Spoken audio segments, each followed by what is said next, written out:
Bungalow Quilting and Yarn here. I am going to show you how to do a binding on corners that are not 90-degree angles.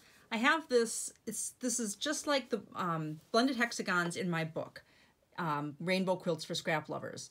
And it's something else that I'm working on, but it's the same basic pattern. And people are always asking, how do you do on a hexagon like that that's on the edge? How do you do a binding? Because they're not used to seeing edges that aren't straight. So in the book, I say that every single one of these seams in this particular pattern must be pressed open. So when on the opposite side, if there weren't a backing and batting on here already, you would see that all these seams are pressed open. And there's lots of good reasons for why we do it with this pattern. One of the best reasons is because when you actually, you're sewing your binding along the straight edge, because there's a lot of straight edges along here too. So you're sewing your binding along the straight edge. And then when you get to this corner, which is not a 90-degree angle, it's actually a 60-degree angle, you can see how, my seams were pressed open. This is my pivot point. This is where I stop sewing, right on that seam allowance, right there in the middle, okay? So then I stop there, and then you fold your binding back, not at a 90-degree angle, but at an angle that fits. So here is where I've stopped, and it's right in that seam allowance, right in there. See that? I've stopped right in that seam allowance. So I'm going to fold this back, this binding back, and I'm going to fold it so that it is right along the seam line here. I'm going to line it up with that. I'm going to line it up with that. Here's where my seam is between these two pieces. Here's the white, and here's the off-white piece with the butterfly. So these are the two pieces, and there's a seam in between the two. So I've stopped here to go around this corner. See, that's the corner there of that hexagon. I'm going to back away so you can see that that's a hexagon. See that? Okay, so here's my seam, and when I come to this corner, I've stopped, and I'm going to actually fold this back along that seam allowance right there. Okay, and you can put a pin in there if you want to, and then I'm going to bring it forward just like you would with a traditional binding on a 90-degree angle, only you're not doing a 90-degree angle. You're doing a 60-degree angle, and then you're going to start right there with your needle. Okay, you're going to start right there and start sewing again. Then there's going to be a valley. So you're going to come to where these two hexagons come together, where there's two different hexagons coming together. So that's this hexagon and this hexagon. I'll back away again so that you can see it. There's one hexagon and here's the second one. Okay. So where these two join, there's a valley. And people always wonder, well, what do you do with your binding when you have a V shape like that? Again, here is where I've pressed my seams open. See how perfectly that lines up between those two hexagons? I'll back away again so that you can see. My sewing room's a terrible, disastrous mess, so I don't want you to see too much of it. But there's one hexagon. See that? It's quilted like a spider web. This one's quilted with feathers. So here's one hexagon joined to this one. And when I come down to that, I'm not going to stop, but I'm going to put my needle in right there. I'm going to pivot, and I'm going to show you how that works. Okay, so now you see I've folded it back just that small amount, and I will start to sew right on that point. You can see how I folded it back. It's not a full 90 degrees. And here we're on the straightaway. Sew along here. And then I'm going to come to that valley. And again, this is why it's important with the blended hexagons quilt. And then this project, which is going to be in another book.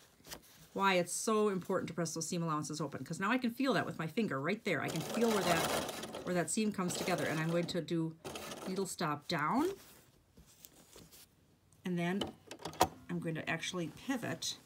You don't add any extra binding. You don't make any folds. What you do is you make this as straight as you possibly can so that you're sewing like if it's just a straight edge. You act as if it's a straight edge. So you pull that back, so make it straight. You actually are making it straight.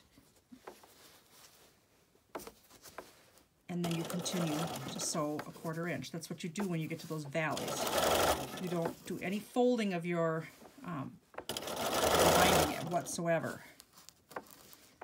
So then, I'm going to stop so I can show you.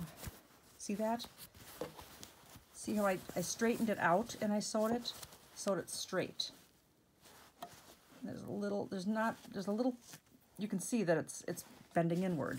And so that when you go to flip it over and sew it, it's going to fold really nicely in that center. Because I put the needle stop down right there where those two come together. Okay, so now I've got a pin so I can show you again. So here's where I've stopped, and this is that's around a corner. This is not the straight edge. I've stopped right there in between the two seams, and then I folded it along that 60-degree angle.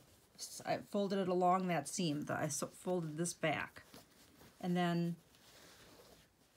see how that looks? It doesn't look like a 90-degree angle at all.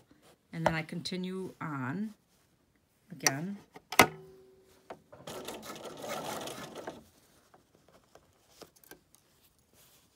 Until I get to that next corner. So it's really not much different at all. It looks scary.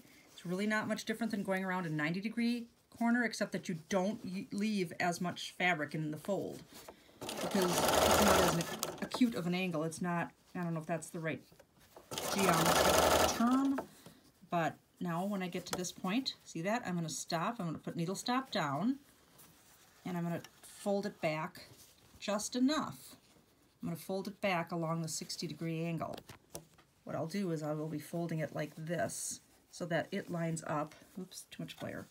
It lines up with that, like that, just like that. That's how I'm going to fold it, so that it lines up right there with that seam. And then you bring it back over. So it's definitely not a 90-degree angle. So needle stop down right in the middle of that seam allowance. You can feel that with your finger. Take that off, clip it.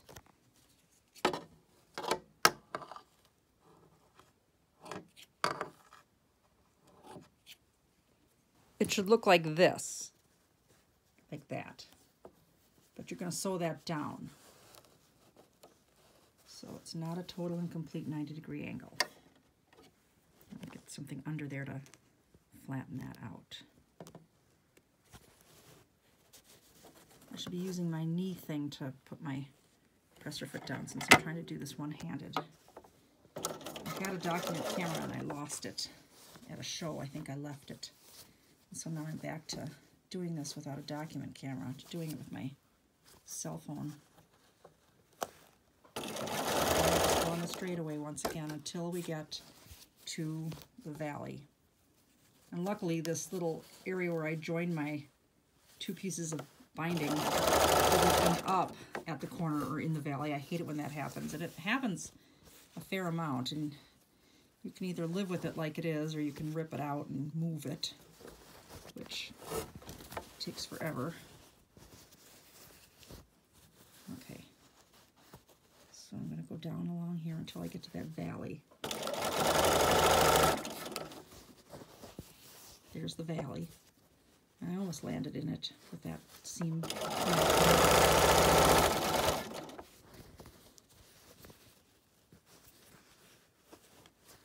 Okay. I'm not going to I'm going to stop, but I'm not going to take it out. I'm going to just straighten this. I'm going to make it straight. Make the edge straight.